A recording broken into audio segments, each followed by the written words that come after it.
I think the most important thing to talk about right now, the most pressing issue is the Trout news that's coming out. So Andrew, could you give us a little bit of a lowdown on what's going on there?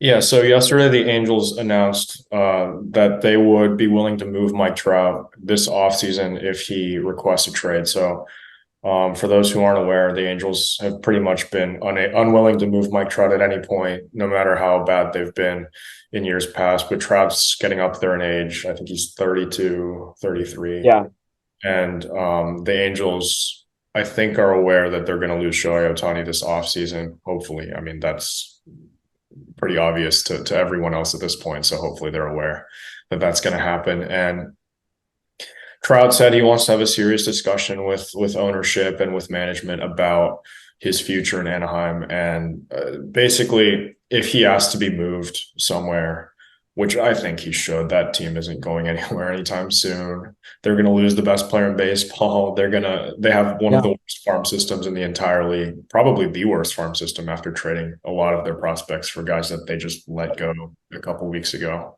it's crazy. So Mike Trout's probably on the move. Not really sure where he could end up. I know a lot of Cardinal fans are excited about potentially trading for Mike Trout. He seems like a Cardinal type player. He seems like that kind of personality that we like here. But I don't know. We have a big outfield logjam. So what do you think about the potential of trading for Mike Trout this offseason? Yeah, I mean, obviously, when I hear this news, I'm thinking, oh, like the dream of a big three with Goldie, Arenado, and Trout, like that'd be incredible. And maybe Trout is that championship piece that takes the Cardinals immediately to the top of the league. And I could see that. I think a lot of things that went wrong for this team aren't going to go wrong again. I think they do have a postseason caliber roster as constructed. I think adding pitching is going to make them really dangerous next year. And Trout would be incredible. I just think there's a lot of reasons why the Cardinals won't trade for Mike Trout, and ultimately those do outweigh the benefits. The first thing is Trout's really expensive. 7 years, $260 million. That's almost $40 million a year. Obviously, the Angels would probably have to retain some of that money because Trout's probably not worth $40 million a year right now, given his injury history. But that's a whole nother discussion here. That's just a lot of money. And I think if the Cardinals take on all that money, they're going to be less interested in going and getting pitching. So they have $47 million coming off the books this year. You assume that payroll will jump. That means the Cardinals have about $60 million to spend on pitching. If you suddenly take $40 million of that out and spend it on Mike Trout, I'm not sure. I mean, payroll might jump a little bit, but I can't see it jumping $30 million the way we'd like to see it. And so that would mean the Cardinals would suddenly have a lot less to spend on pitching and might go with some bargain bin guy and call it a day. And we all know that's not what we need. So that's the first thing. The second thing, as Andrew mentioned, is the outfield logjam. I don't think that's quite as big an issue. You can move somebody. You can move Carlson. You can move O'Neill. I do think Lars Nootbaar is here to stay. He's the guy. He's having an incredible year. We can talk about it later in the episode. Lars Nootbaar is the truth, and he's cementing his status as a local star. I think Jordan Walker also stays. So that probably means Trout plays left field. We have a lot of left field options right now that are much cheaper and under club control for a long time. Alec Burleson's having a really, really solid year. Absolutely not getting the attention he deserves. And we're forgetting that Victor Scott is also in the minors. He is going to be knocking down the door. He's got 93 steals. Like next year, he's going to be here. And so I don't know.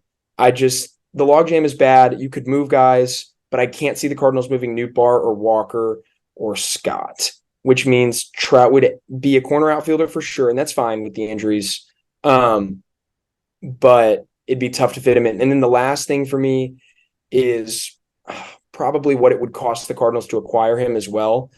I think a really good way to look at this is probably the Nolan Arenado or Stanton deal, where a ton of money was moved, right? So by not getting any prospects back, those teams were able to shed those large contracts. I can't see the Angels acting that way here. They just can't. Andrew mentioned that farm system. They can't do that.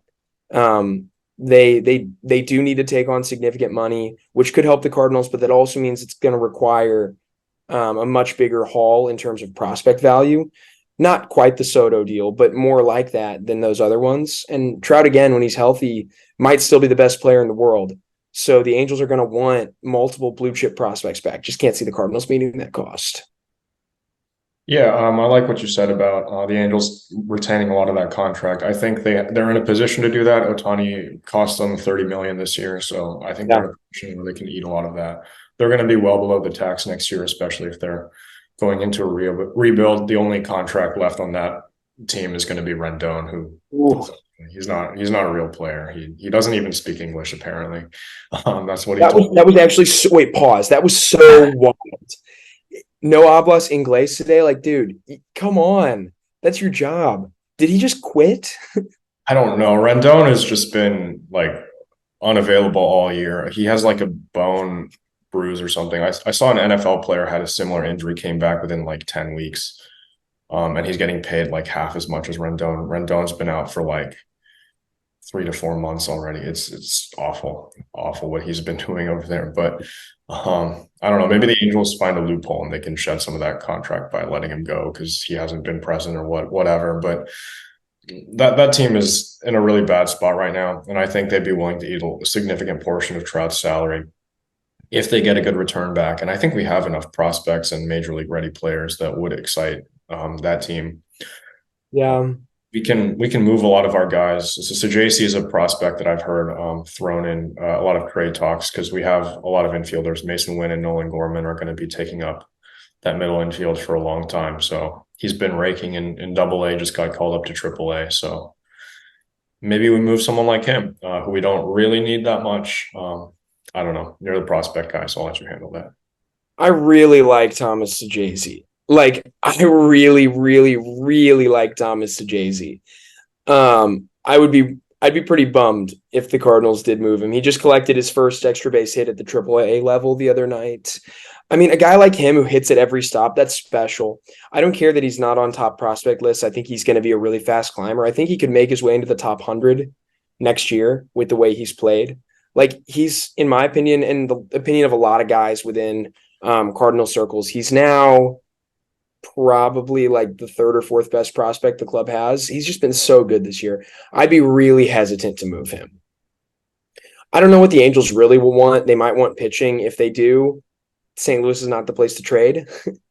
um, I don't know. It's really tough. Their farm system is just so bad. There's like nothing good to say about it. They're the only club now with no top 100 prospects, I believe. Like, they just can't develop anybody. Even when they have like a super prospect come up these days, like Joe Adele, like, it does not turn out well for the Angels. They're pulling guys up immediately after the draft, right? We saw Nolan Schanuel, and like, that's fun. That's kind of cool. But also, it's just not a recipe for success in today's game. I don't know. The last thing I actually meant to touch on this earlier, Trout's injury history has to be so scary for any team that's acquiring him because, you're taking on a ton of money. You're probably paying a lot of prospect capital, a lot of years of control. Like, you're probably paying 12 to 14 quality years of control of players that you currently have or that are in your minor league system. On top of that, you're taking on, I mean, even if the Angels eat $60 million, you're still taking on $30 million a year basically for a guy that has a back condition, is in his mid-30s, is only getting older, hasn't played a ton of games the last 3 seasons. Like, it's really scary. I don't know. Again, like, when those guys come available, I love to see the Cardinals involved. I might like to see the Cardinals sit this one out.